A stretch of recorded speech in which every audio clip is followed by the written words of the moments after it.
News, सच जरूरी है। नमस्कार, आप देख रहे हैं MNS न्यूज लाइव। आप सभी का स्वागत है। मैं हूं आपके साथ मर्शी। तो आइए जानते देश और दुनिया की तमाम बड़ी खबरें।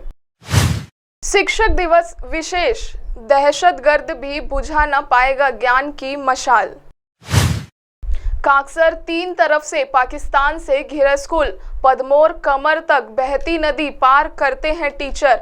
शहरी जीवन के कुछ सुख व सुरक्षा के बीच हम कभी यह नहीं जान पाते कि दुर्गम इलाकों में बच्चों की शिक्षा के लिए शिक्षक कितना परिश्रम कर रहे हैं।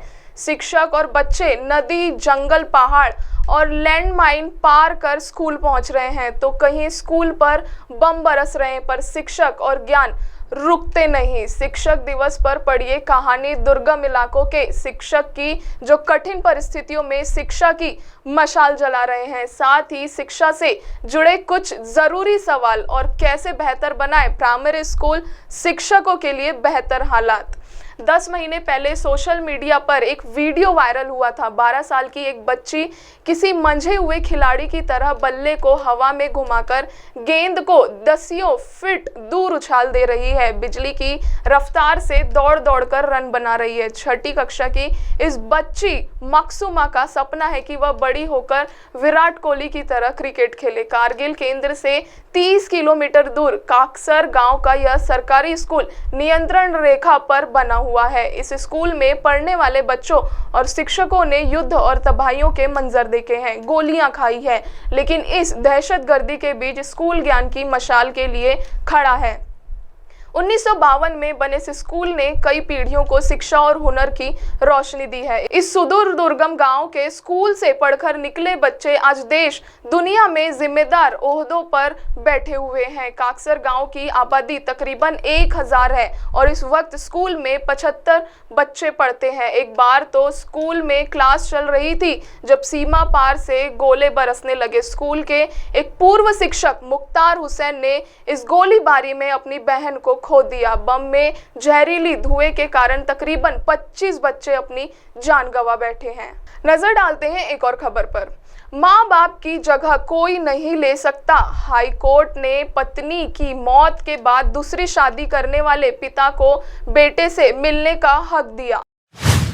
दिल्ली हाई कोर्ट ने कहा है कि पहली पत्नी की मौत के बाद शख्स अगर दूसरी शादी करता है तो भी उसे पहली पत्नी से हुए बच्चे से अलग नहीं किया जा सकता है।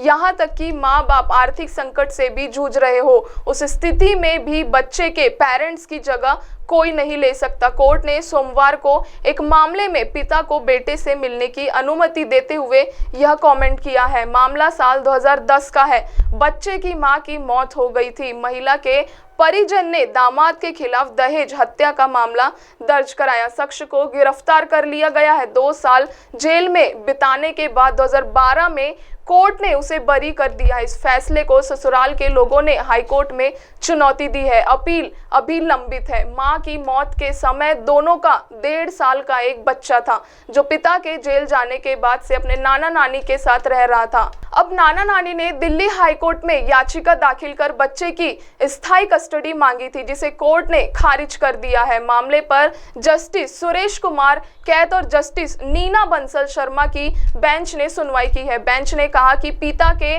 खिलाफ एक क्रिमिनल केस के अलावा ऐसा कुछ नहीं है जो उसे बच्चे की कस्टडी के लिए अयोग्य बनाए। याचिका के तर्क दिया गया है कि शख्स ने दूसरी शादी कर ली है, जिसे उसे एक बच्चा है, इसीलिए उसे पहली पत्नी से हुए बच्चे की कस्टडी नहीं दी जा सकती। बेंच ने कहा कि हमने चैम्बर में बच्चे से बात की तो उसने यह बात स्वीकार की कि उसे अपने पिता की याद आती है। बच्चा 1.5 साल की उम्र में नाना नानी के साथ रहा है, इसीलिए उसके मन में नाना नानी के लिए ज्यादा लगाव है।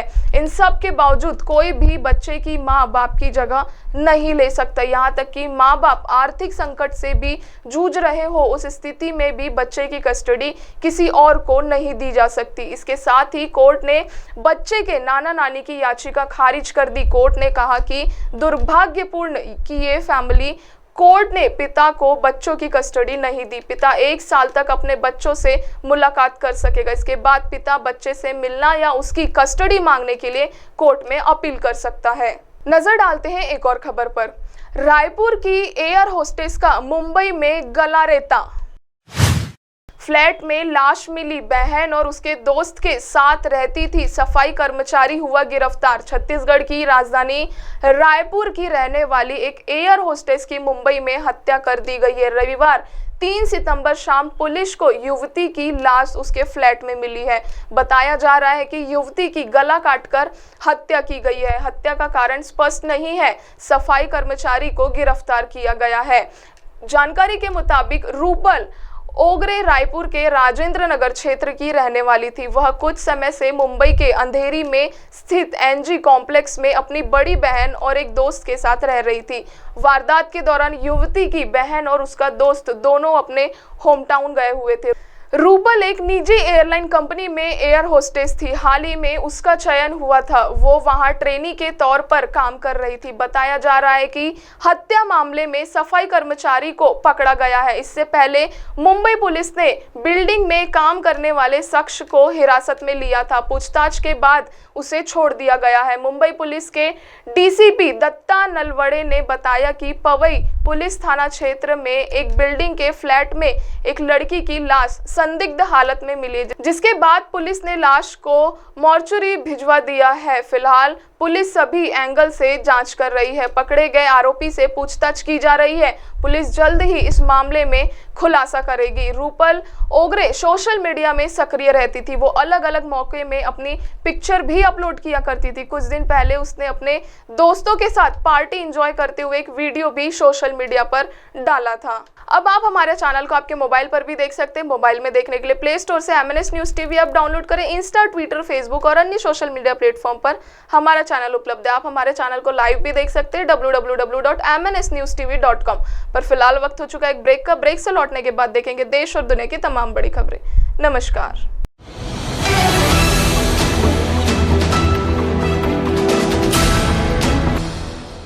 ये है MNS न्यूज नेटवर्क और आप देख रहे हैं MNS न्यूज।